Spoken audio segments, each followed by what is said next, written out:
Mais ma balango est ko umela te yaya. Au continent kata ndi bala, il y a toujours des problèmes, problème d'infidélité, problème ndenge na ndenge. Et ko sala ke o abandonné. O ko sala ke soit il y a abandonné, soit il y a abandonné. O bandi la première libala, deuxième libala, troisième libala, quatrième libala. Yaya, est-ce que nous sommes vendis ça au lobby? Na sala nanu kirdan, nga moko na libota na nga, pe na libota ya mobile o ya ngai.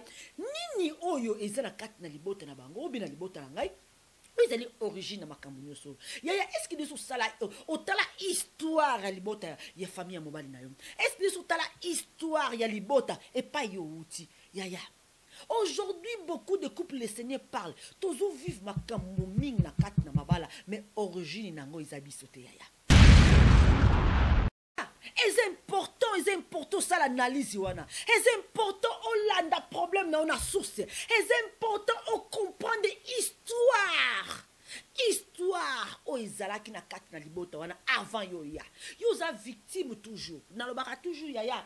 To zelaka ba victime makambo musu auto sala te mais to vivre ba conséquences. Pamba te bibe zo tali sabiso ke ba parents o bazo sala mabe. Ba koko o ba sala mabe. Yaya, ba malédiction na bango elanda ka bango jusqu'à 4e génération. Yo za génération ni na kati na libota na.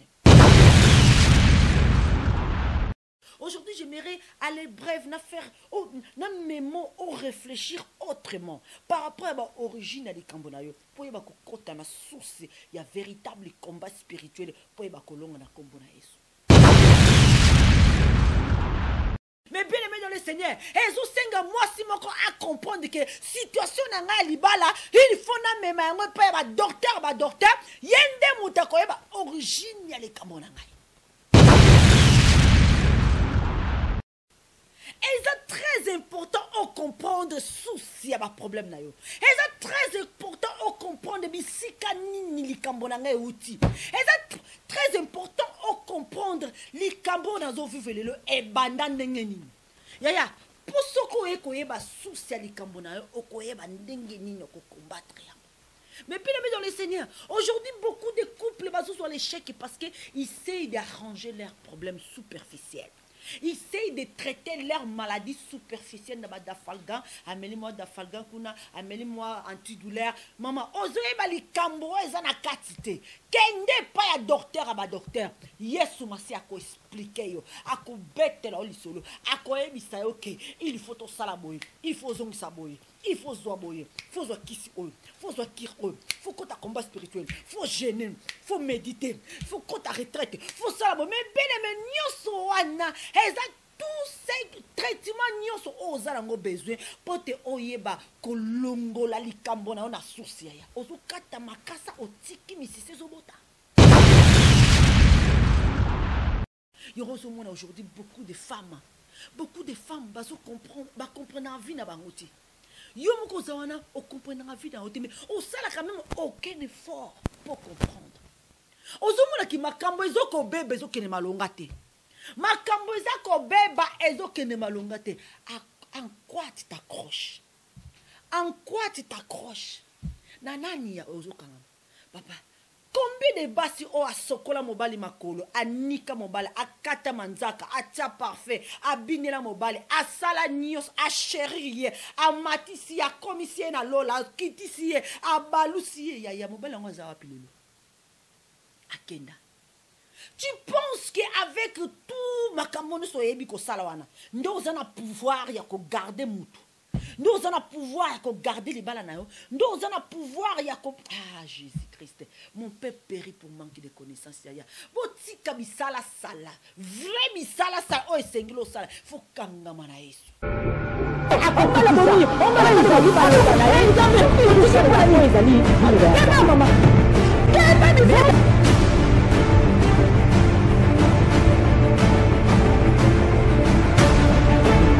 Olingi subana te. Nzaba zo lobelo na 1 Timothée 5 minutes tanga papa loba na ye soki ezo salela po ezali maloba ya nzambe.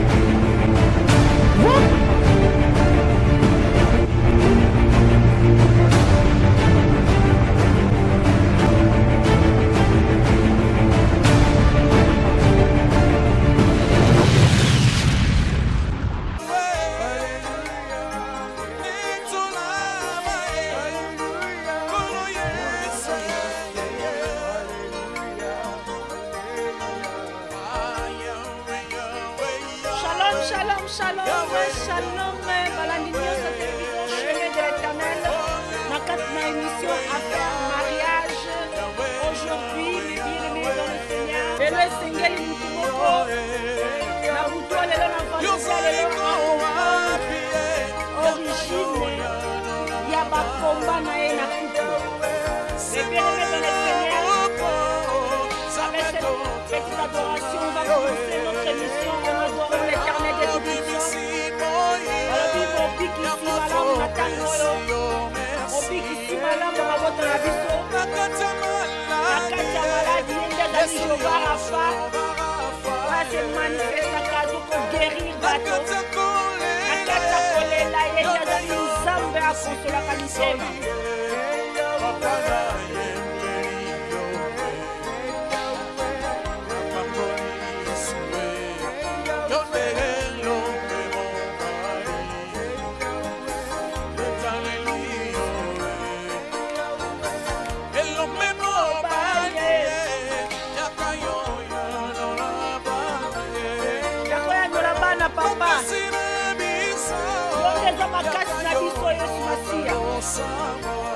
Yesu elonga na biso elonga na basango Nzambe ya bikamwa yaka okomisa biso papa bikamwa yaka osala bikamwa papa na kati mabota na biso tatoli yo totetoli yo yoza Nzambe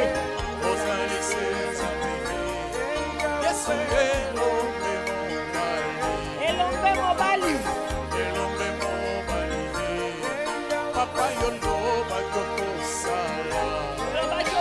Nzambe opesa biso bapromese na yo Yesu yo ozali eliki na biso sekola loboko na moma oyo sekola loboko na moma oyo Yesu na vi ya mwana mwasi bazolanda ngai sekola loboko na wana kuple oyo bazolandanga na buto lelo sekola loboko na oyo Nzambe na vi ya mwana mobali oyo o Jésus yo mutopesaka mabota papa yoza Nzambe kotikala Nzambe likolo na banzambe nyonso l'incomparable Dieu le souverain premier l'éternel des armées le Dieu tout puissant le véritable l'unique des andes yo papa kuma masange la masa moko taza lokola Nzambe moko takokali na yo Yesu l'incomparable Dieu epai bespoir na biso ezali epai makasi na biso eutaka Nzambe oyo apesaka biso esengo oyo apesaka kimi mokili epesaka te l'éternel des armées azali kobomba biso na se ya makila na ye l'éternel des armées azali kobomba biso na se ya mabapu na ye il s'appelle Jéhovah Rapha il s'appelle Jéhovah Jireh il s'appelle Jéhovah Nissi il s'appelle Dieu tout-puissant l'éternel des armées à toi l'honneur, la puissance, la majesté nous déclarons la victoire dans nos couples. Nous déclarons la victoire dans nos vies chrétiennes. Oh Jésus. Elonga na biso Yesu Masia. Elonga na biso comme Yeshua Mashiach, la lion de la tribu de Juda, les rejetons de David, l'éternel des armées, le Dieu tout-puissant. Oh balabe pai maela bate suki aye bati. Oh Nzambe oya yaka kotonisa biso na makasi kotonga bitumba nyonso ya liboso na biso. Nzambe oya butelaka biso.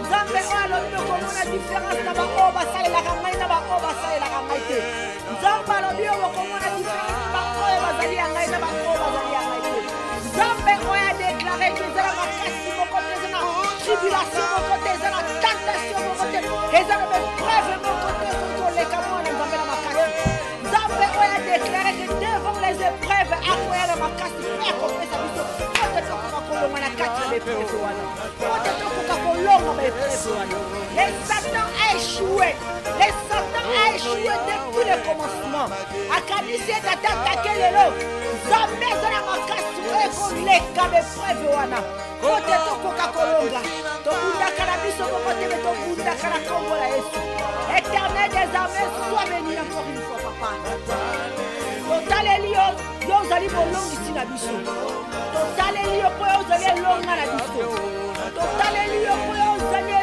mobali ya libala ya liboso oh Jésus à toi l'honneur la puissance la majesté je nom de l'éternel Je rends grâce à Dieu pour ces moments merveilleux. Shalom mes bien-aimés dans le Seigneur. Shalom ba onyo sobalingaka maman Mimisha. Shalom na ba onyo sobalandaka chemin de l'Éternel à faire mariage. En tout cas merci na ba abonné na biso. Merci beaucoup na grâce ma petite sœur, que le Seigneur te bénisse. Merci pour tous vos commentaires. Merci pour tous vos soutiens na katina à faire mariage. Merci na ba onyo sobalingaka maman Mimisha na onyo sobaza attentive na kati na maloba na Nzambe, surtout na faire mariage aux concernés ba balanés, aux concernés ba célibataires, aux concernés ba divorcés, ba séparés, même ba obazo envisager le ba kotananda kwa libala. Je suis dans la joie aujourd'hui encore une fois, malgré tous les boulots que nous avons à faire à la maison, même au travail. Dieu me accorde encore un petit moment de pouvoir partager une parole à faire mariage. Un ministère en Nzambe appelle ça na kat na couple la siva o lelo tozo kambayango.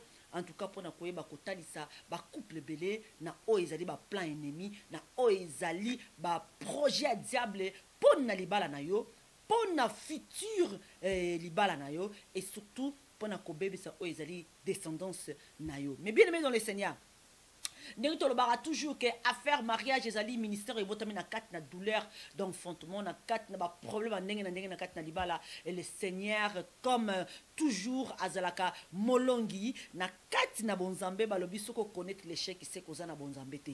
Mais bien aimé dans le Seigneur, Nzambe azoba la kat na lubana yebo koyeba différence na ba o basai la ranga na ba o basai la ngate. Bokoyeba différence na ba o bazali yangai na ba o bazali yangaite. Bokoyeba différence bien aimé dans le Seigneur. Naba oyo bazako invoquer l'Éternel des armées, Jéhovah Rapha, Nzambe oya bundelaka, naba oyo ba kontaka na makasi na bango moko. Mais bien aimé dans le Seigneur, devant nos problèmes, devant les difficultés, devant des situations à somme ya ndenge na ndenge au couple de la siva baleka, Nzambe alongisa biso, et puis les autres yobi était ministère toye pepo na toye ba ko kabola yango na baninga ko faire comprendre que ce côté Nzambe na liboso ya couple na yo, ce côté Nzambe na au centre de ton couple, ata munguna ningisi bino ndenge ni akotika la kolonga bino te ata mokolo moko. Mais bien aimé dans le Seigneur, aujourd'hui j'aimerais parler de l'origine de tes problèmes dans les couples. Yaya, l'origine de tes problèmes dans les couples. L'origine. Et c'est important, moi, c'est libala, mobala, libala. Oh, yo, zo kuta, man, ba problème en nenge na nenge. Maman, surtout yo, oh, peut-être la minute, on attend, oh, ya confinement, lobi, ah, Nzambe. Nga monsi kitoko boy. Mokili mobimbendi makangaye. Naza monsi kitoko. Na ebi kolamba. En tout cas, me bien aimé dans le Seigneur, naza la ba qualité nyonso, oh, moi, si mobali, akoki ko lingana, kat na libala. Mais libala, ezo mona na te. Ata na zu chéri lelo. To jamais tozo ko aboutir na libala. Et souka ka na nzela. Mon bien-aimé. Peut-être na minute ozo komitu na ba question belé. Pour na nini maman ba relation sur na zoaka. Et me maranga jamais na libala. Pour na nini ba yaka ba kendaka. Nini yango mabe nga na zana yango. Mokili mumbelo ba na za moskitoko. Na lamba ka bien, na bongisa kanda ko bien. Na ebi ko chéri mobali. Ata na chéri mobali ndenge nyonso. Jamais li sola libala bibaka. Suka ba kimaka na bango. Suka ba kendaka na bango. Yaya, est-ce que Dieu se pose question? Quelle est l'origine de tes problèmes? Mais bien aimé, et ça peut peut-être bazana 4 na libala, mais bazana 4 na libala, tant que ça 3e libala na yo, 4e libala na yo, 5e libala na yo, oui c'est possible. Aux yeux aux appels la chance ya mibali bazo mona na bazo ko proposer libala, mais ma bala ngo iso ko umela te ya au continue 4 libala, il y a toujours des problèmes, problème infidélité, problème ndenge na ndenge, et ko sala ke o abandonné, o ko sala ke soit il y a abandonné, soit il y a abandonné. Au bandi la première libala, deuxième libala, troisième libala, quatrième libala. Yaya, est-ce que nous sommes vendis ça au lobby? Na sala na kir dan nga moko na libota na nga, pe na libota ya mobile o ya ngai, nini oyo ezala 4 na libota na bango, obi na libota na ngai. Ils allaient origine à Makambounyoso. Yaya, est-ce que nous sommes là au tala histoire à libota ya famille à mobile na yo? Est-ce que nous sommes là histoire ya libota et pas yo outi? Yaya. Aujourd'hui, beaucoup de couples, le Seigneur parle. Tozo vivent Makambouming na kat na mabala, mais origine nango isabisote yaya. Peut-être biso peut yaka ko bakisa. Oye pour bakisi oyayo. Mais origine ya makambi belo to vivra lelo na mabala na biso. Et ça le makambo o ba koko basala. Mais bien aimé dans le Seigneur. Mais bien aimé dans le Seigneur, c'est important au Vanda, au la rétrospective, il y a vie, surtout dans le moment où il y a confinement. Il y a la rétrospective, il y a vie, on comprend de l'origine, il y a un problème, on comprend de pourquoi on vanda dans les balatés, pourquoi tout le temps un problème, pourquoi un problème dans les et souvent on a les mêmes problèmes car ils ont répété. C'est important ça l'analyse wana. C'est important on landa problème na on a source. C'est important on comprend des histoires. Histoire o ezalaki na kati na libota wana avant yoya. Yoza victime toujours. Na lobaka toujours yaya. Tozalaka ba victime makambo tamusu o to sala te mais tozo vivre ba conséquences. Pamba te bibe ezotangisa biso ke ba parents o bazo sala mabe. Ba koko o ba sala mabe. Yaya ba malédiction na bango elandaka bango jusqu'à 4e génération. Yoza génération ni na kati na libota na yo. Oza 2e génération, 4e génération. Yo pozo landaka ka mai wana style wana ya vie yeba ete yo pozo créer génération na yo e ko landa pe ma be yo zo sala e ko landa pe bana na yo ba koko na yo ba tuvulu na yo me bien aimé dans le Seigneur. Faites attention. Yango to lobaka ya zela ba makambo so talo lobi non. Na ko sala yango te parce que nazana mwana oyo azali ko landanga na za miroir a mwana na ngai. Soki na sali likambo ama be lelo ta mabe zongi ngate ko zongela mwana na ngai. C'est-à-dire que mutu a raisonner ka bongo ça veut dire aza sage. Parce que ça comprendre que mabe nga na ko sala lobi ko ratenga me mwana ngai ko raté.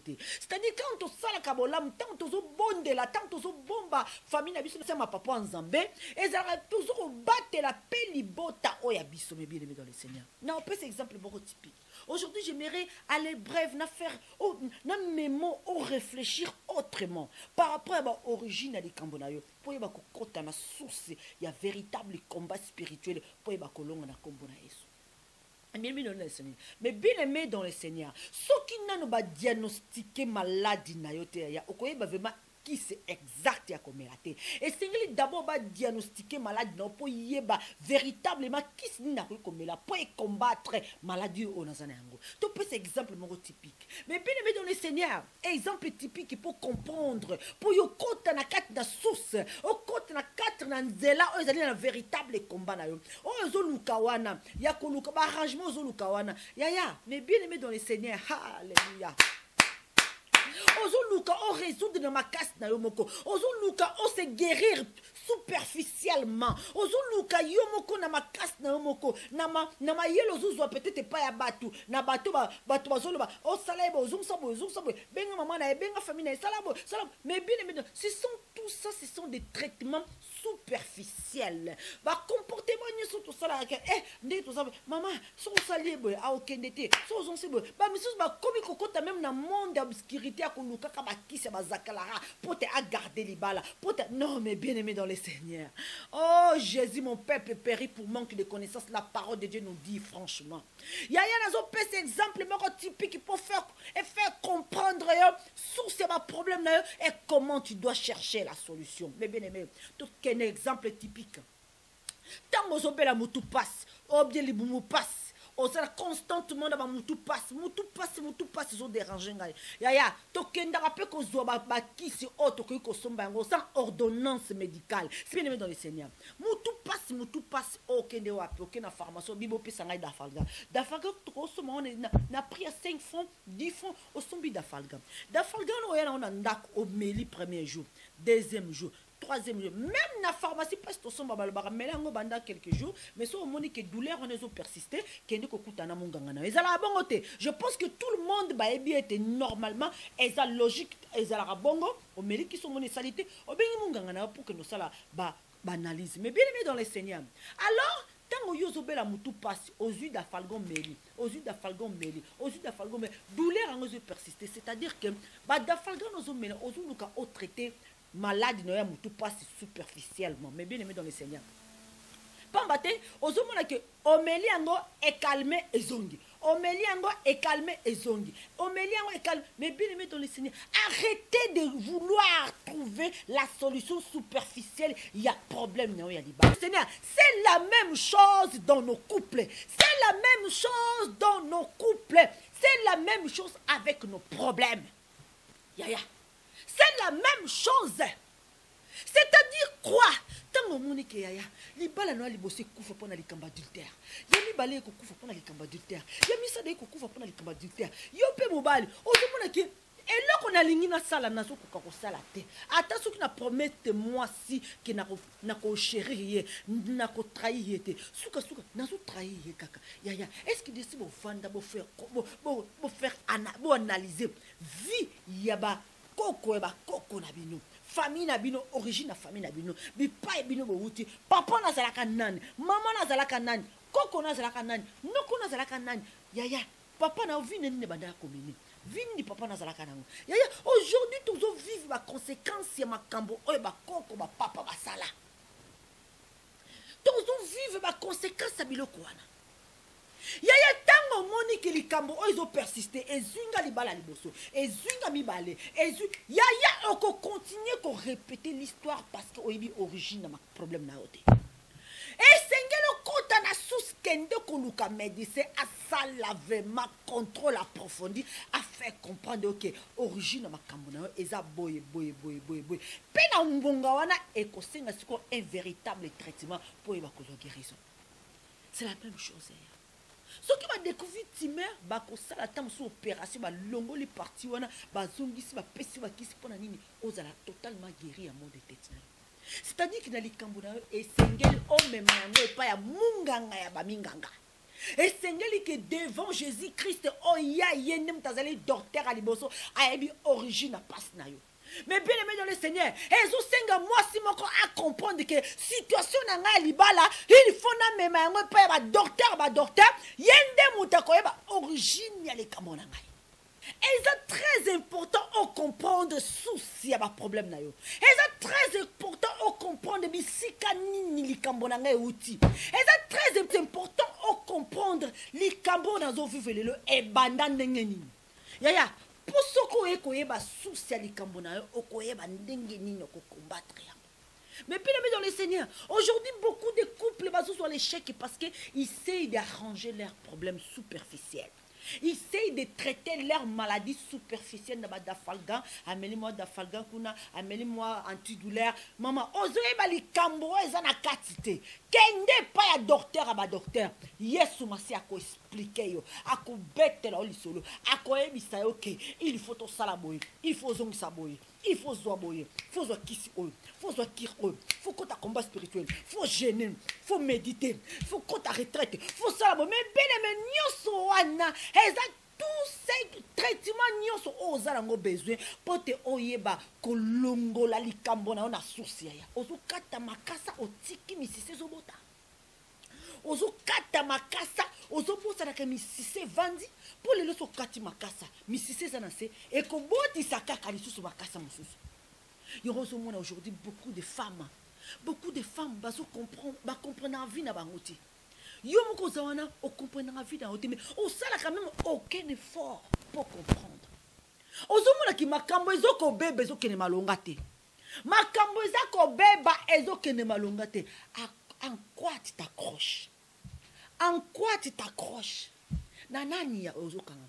Papa, combien de basi o asokola mobali makolo, anika mobali, akata manzaka, atia parfait, abinela mobali, asala nios, a chérie, a matisi, a komisie na lola, kitisi, a balusi, ya mobali ngo za wapilelo. Akenda. Tu penses qu'avec tout makamono soyebi ko salawana, nous avons pouvoir ya ko garder mutu. Nous avons pouvoir ya ko garder les balles na yo. Nous avons pouvoir ya ko Jésus-Christ. Mon père périt pour manquer de connaissances ya. Botika bisala sala. Vrai bisala sala o esengilo sala. Faut kangama na Yesu. C'est vrai qu'il y a beaucoup de choses qui sont importantes. Respect dans le libala, c'est important. Kobanga mobile, c'est important. Kopesa mobile place na ye ki mobile, c'est important. Il y a solo koyeba ko lamba, c'est important. Koyeba ko sala misala ko bonsanda, c'est important. Toutes ces choses là, c'est important. Toutes ces choses. Mais zana bato o bazana ba qualité na me ba ko quand même pas ko garder me bal. Et li ko lo ba ete o nyoso muta ko iko sala. Muta zana pouvoir te ko garder moninga, surtout ceux qui moninga azan voûté al diable ni ko memena banzela mususu. Oza belesir na moko azali docteur o akoki ko diagnostiquer malade mobile na pe akoki ko sunga yo pour asala la chirurgie alongola racine ya mabe oza kati na libota na yaya ko tokende na source ya problème na yo eza très important. Eza très important yaya. Vie de prière, vie ya ba jeûne et prière. Yaya, to bossa na te ki Yesu Masia lobelaki biso ki ezali na ba certain esprit ba milimo mususu sengaka jeûne et prière pour ba koka kokima. Koluka ko traiter problème na artificiel te. Koluka ko melaka ka ba calmante. Yaya kota na source likambo na yo. Kota na source likambo na yo. Et ça très important. Bah c'est belé na mona rabango mona komi désespéré. Mobali alkei akangi bisaka komi désespéré. Azuluka na moyen soit garder mobali yaya e bandi wapi. E bandi wapi. E bandi wapi yaya. Combien de bassa mila poison pour mobali atikaye. Combien de mibala miboma pour moi ça kei. Combien les gens s'attachent aux personnes, à l'homme. L'homme, ouais, lobi lelo likamosus, loba azongeli likamosus, lobi abaluli albalus likamosus. L'homme, tout ce qu'il dit, il ment. Yaya, bibeza sir et certains obla biso ki esengeli biso to yeba. Kokangama na nzambe na koluka d'abord Bible bi d'abord na betaka lisolo o yaya chaque fois na lobaka d'abord les royaumes yaya et le ko liboso bokonzi ya likolo bokonzi ya likolo yaya ngai mi maman Micha, j'ai été beaucoup critiqué par des sœurs, de frères dans l'église. Apparemment, moi, Micha Souki, mon bal azo se comporter parce que moi, ça dit, moi, si je suis un bunda mabe, moi, si je suis un drum mabe, moi, si je suis un santé mabe, moi, si je suis donc, à l'île, comme ça, dans l'église, il y a salle. Moi, si je suis à quel débat retraite, mabe, à salle, jeune mabe, moi, si je suis il y a mon bal comme Nicolo Libanda. Ah, Jésus. Quelle bassesse spirituelle. Quelle bassesse spirituelle.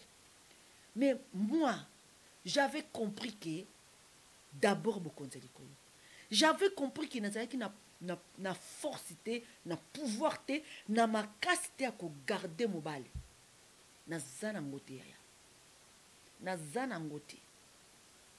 Mais Nzambe wangai, aebisa ngai, yeba koluka liboso bokonza likolo, le salut est individuel.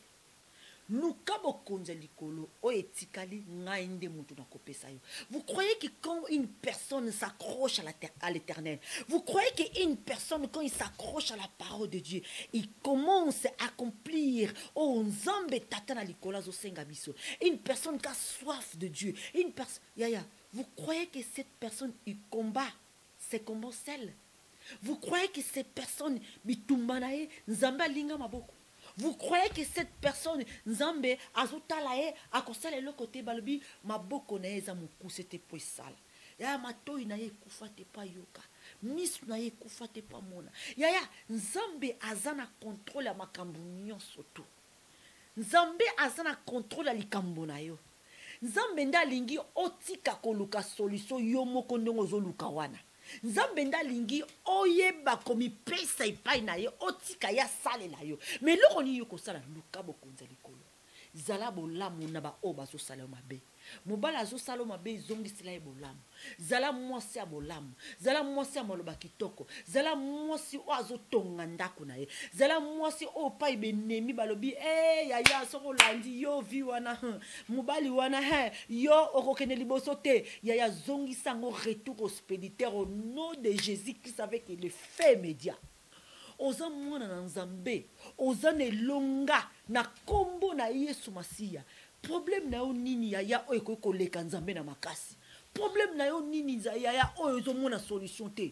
Il y a beaucoup de gens aujourd'hui baza na kati na bonzambe baza ko bondela butu mo et prière butu mo makambebele mais il y a des choses où ils sont difficiles pour na bino botika complètement pour te bomona loboko na Nzambe yaya jamais mutaya kaliboso na Nzambe azonga maboko pamba.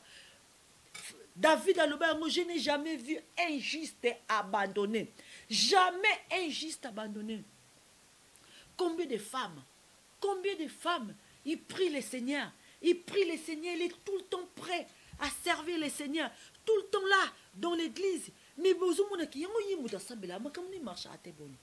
Yaya zonga na source. Yo moko yebi likambo nini oyo zoboya kotika oyo yebi la conscience na okeza mabe. Yo moko yebi memukili peut-être yebi yote. Nzamba yebaka kati na biso koleka même pasteur wa yo.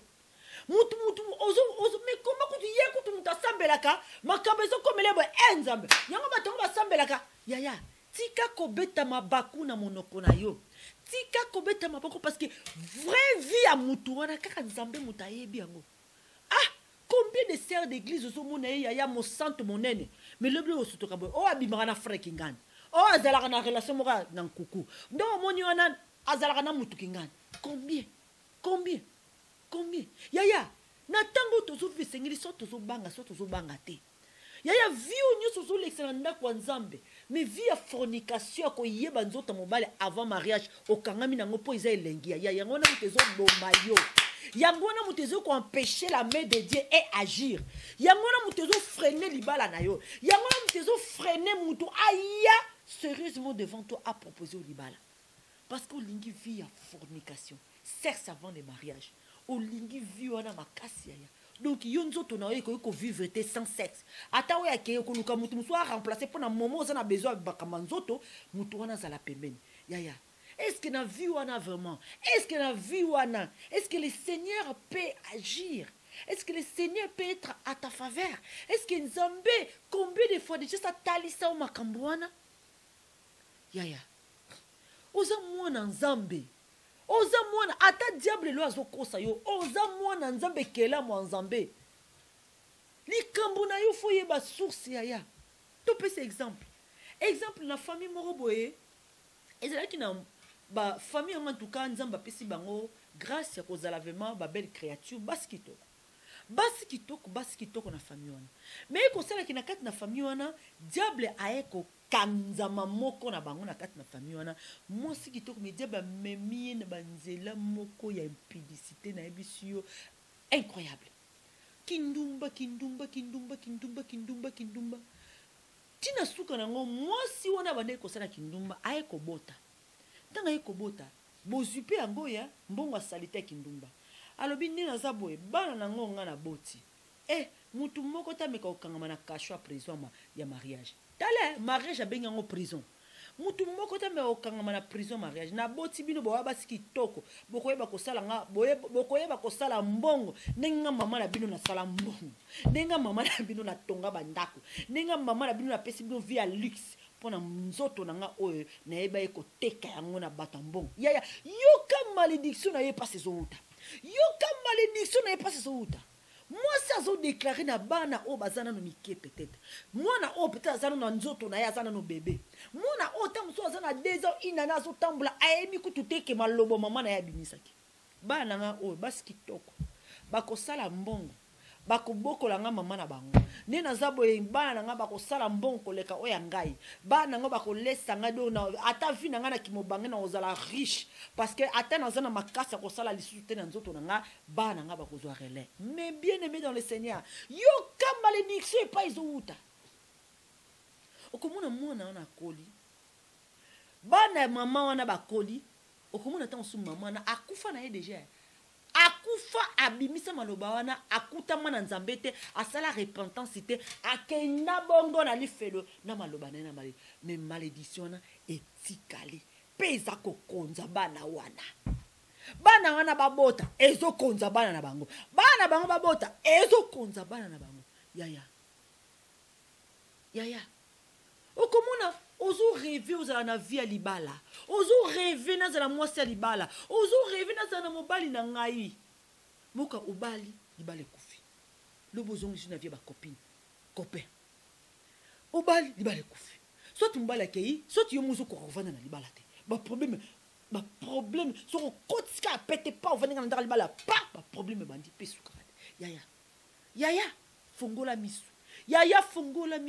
yaya zonga na origine na yo zonga papa izaba makamusu ba koko na biso basala toyoka tate tomona tate mais sengeli na mama oya ba ko bunda véritable combat papa mama kende ko déraciner, kende ko longola misise ba maloba ba malédiction o ba konza na kati na libota na yo, kende ko longola.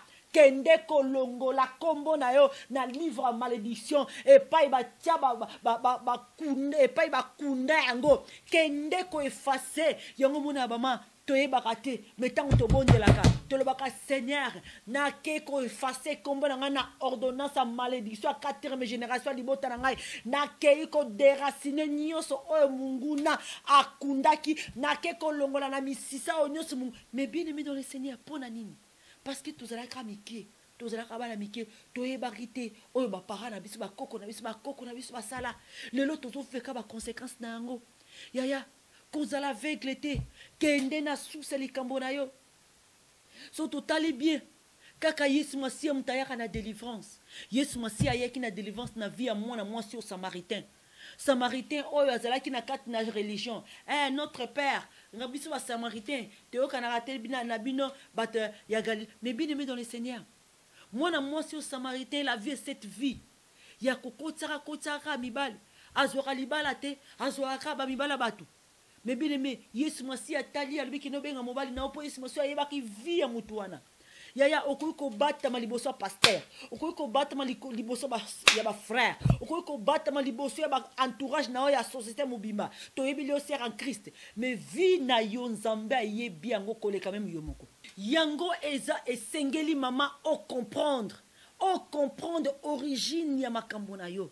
Ozonga na source, osala kirdam nalibota na yo, nalibota mobali na yo. Yaya okende na kat na véritable combat spirituel. Yaya okende ko déraciner nyonso o diable akundaki. Okende ko longola kombo na kat ya livre malédiction o ba koko ba sala. Mais bien aimé dans le Seigneur. Yaya maloba mabeba bimisa yo zalate, mais ozo vive car ba conséquence nango. Yo zalate. Tamuso bota marana nute mais soko bimika na mukili na kat na famille na pas malédiction e kangiyo.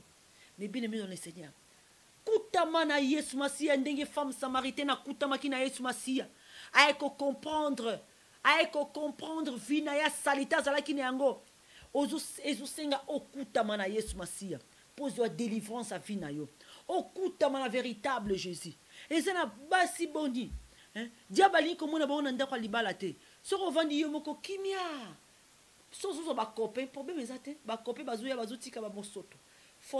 Des mois fornication, des mois adultère. Mais sur le bika ozo oya yo légitime, diable a télémi. Est-ce que vous comprenez te yaya? Eza nzela oya malédiction oya uti na kat na libota na yo. Na nozo comprendre te e sengelo fongola miso. Eza malédiction monene. Yayo uzana kati na ba réclamation libota. Ozana kati ba réclamation, ozo comprendre te, mais ozo landanzela oyo déjà si ba tracer dans monde à ténèbres, oyo komema ya yo, e komema ya bana na yo, e komema ba koko na yo, ya fongola miso. Fongola miso, tu dois te sauver. Tu dois chercher le Seigneur. Tu dois chercher Dieu. Nzambe na bo moya kota likambo na yo. Nzambe na bo moya faire comprendre au source ba problème na yo. Nzambe na bo moya akende ko sala chirurgie na kati na âme esprit na yo. Pote ba kende ko longola yo esika okutami. Oh Jaya. Yaya longwa na kati ba réclamation. Longwa na kati na liya ba réclamation. Longwa na kati na ba semence oyo ba tia na kati na libota na yo. Kende ko effacer kombo na yo na kati ba malédiction na bango. Yaya koma ya Nzambe ya solo. Comprendre maloba na Nzambe. To komi ko vivre na batango asuka yaya. Le temps viendra. Jésus viendra chercher son église. L'enlèvement c'est pour bientôt. Toza ko tanga tango nyoso. Toza ko tanga na makomi. Toza ko mona na ba réalité. Vivre. Oh mon bien-aimé dans le Seigneur, Jésus revient bientôt. Jésus revient bientôt. Jésus revient bientôt. D'abord le royaume. D'abord le royaume. Mais batbazotika royaume pour avoir plaisir en zoto. Batbazotika royaume pas à la carana libala. Batbazotika royaume pas à la carana bana. Batbazotika royaume pas à la carana bozui. Yaya. Oh yaya. Okozwa nyonso mais sur peur de âme na yo peur de nyonso yaya. Vanité de vanité, nyonso na mukili vanité, libala vanité, bana vanité, bozui vanité, bandaku vanité, ba voiture ba vanité. Yaya passeport souci vanité. Oh ya passeport à lolo kozwa mu colonie. Passeport na lolo kozwa mu colonie yaya. Oh, mes bien-aimés dans le Seigneur. Toluka bokonza likolo. Toluka bokonza likolo yaya. Toluka bokonza likolo. Nzambe akoyeba kobatela biso. Nzambe akoyeba kobundela biso. Nzambe akoyeba kopesa solution na ba makambo tozofi na sena mokili oyo. Yesu alobi eza pasi so okangami na kati na mokili oyo o plaire Nzambe. Yaya eza impossible okangama na ba désir a mokili oyo o plaire Nzambe. Ba oyo baza ya Nzambe bakokangama na désir a mokili oyo te mais bakokangama na Nzambe poto toza na kati ya mokili oyo mais toza ya mokili oyo te ndenge Yesu Masiya aloba. Mes bien-aimés dans le Seigneur. Oh, mes bien-aimés dans le Seigneur. Cherchez les véritables origines de tes problèmes dans les couples. Cherchez les véritables origines de tes problèmes dans les couples. Arrêtez de vouloir traiter ta maladie superficiellement. Arrêtez. Allez consulter les docteurs des docteurs. Il s'appelle Jésus-Christ de Nazareth. Yeshua Mashiach, la lion de la tribu de Juda, les rejetons de David. Yende mouta kopesa le vrai diagnostic, père kopesa au traitement, pose à la guérir. Que le Seigneur vous bénisse. C'était maman Mimi Chada Silva, chercher les véritables origines de tes problèmes dans les couples. Ezaka kako motivé, ba maman, ba papa, ba couple, ba célibataire, bino banso, te ba koluka bokonza likolo, te ba kokota na vie de prière, véritable combat spirituel. En tout cas, yaya oyebi nanu ko se plonger na kati na vie ya prière intensité kozanga te kolanda Charles Bamako babi prière kuna navire de guerre. En tout cas toza biso nyusu kuna ensemble pour na toyeba ete ko yekola ko prier et surtout le ngona ba ninga et pesa biso su makasi ya ko persévérer na kati na monde oyo na vie de prière toujours. Salela bolamu, salela maloba na Nzambe, Nzambe pa kotika ote. Que le Seigneur vous bénisse. C'est ça qui bon maman Mimi Chada Silva n'a quatre émissions Affaires mariage. Quelle est les véritables origines de tes problèmes dans le couple?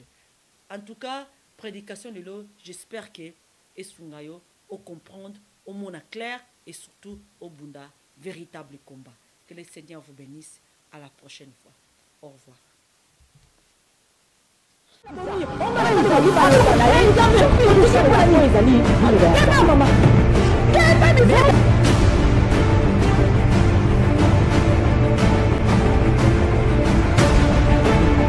olingi subana te nzambe azolobela na 1 Timothée 5 minutes tanga surtout ezosalela po ezali maloba ya Nzambe.